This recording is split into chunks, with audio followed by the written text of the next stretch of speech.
Hi, I'm DebDedrick, certified high performance coach and your expert guide to leading a happy life. Here with a video that should have been at 11:15 and now it's way past that. But I am working on my consistency because I really believe coaching can change and elevate your life.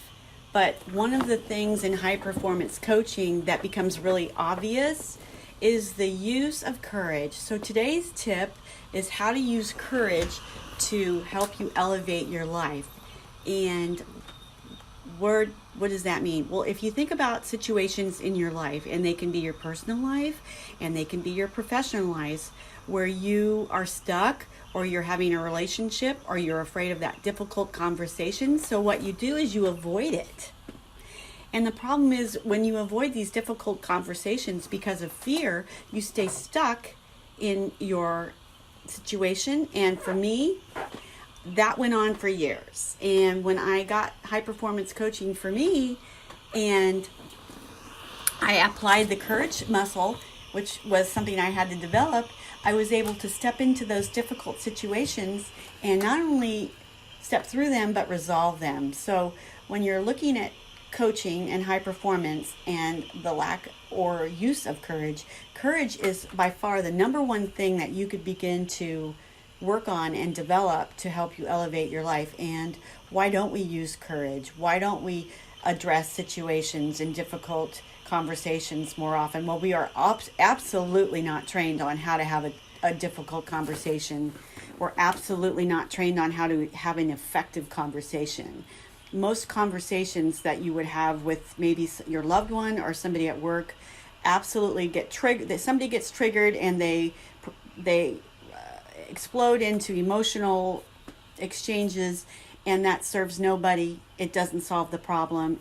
It happened to me for many years of my life until I trained on how to have a difficult conversation and get a good outcome, which requires most often planning and timing and maybe a little prepared script and not getting triggered by what other people say and not taking things personally, just to name a few things.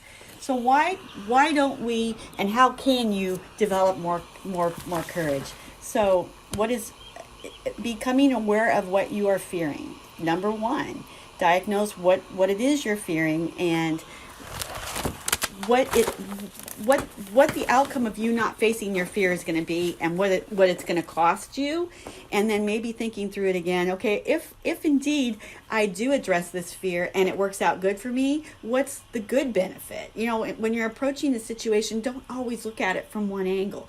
Think about not only the negative of having the conversation or the experience, but think about what good can come from it. You know, problem solve. And number two, the process of change. We're all often afraid of the process of how to change the situation, and maybe we don't know how to change the situation. So that requires some disciplined thought and lay it out on a map. You know, think about the outcome that you want and where is it going to take a little bit of courage for you, and think about the long-term outcome that you're going to get for stepping into that. And number three, developing more courage. Sometimes one of the fears of change and one of the fears that keeps you stuck is the fear of the outcome.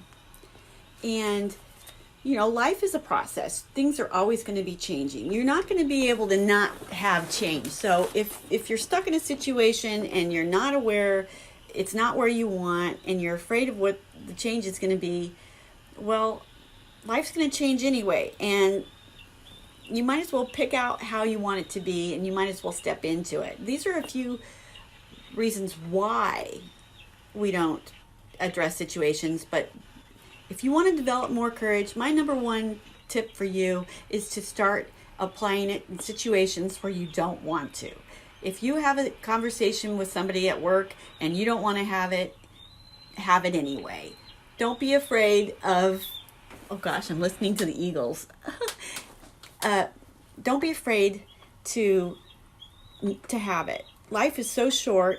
Situations that come up, if you don't use courage to step into them, you could stay stuck for years in the same situation, and Oh my gosh, these eagles are crazy. I'm gonna just, I have a love of eagles. I know that's crazy, but I love the baby eagles. So I keep them here on my screens and I watch them in their nests. I find it very relaxing when I'm at work. It's not a distraction and it keeps me focused. That's just a side note on me. But when you use courage and you step into situations that are not comfortable, and you have a plan and you have a script and you can stay not triggered and you can stay calm and you can look at it from the other person's perspective, you will begin to build a lot stronger relationships.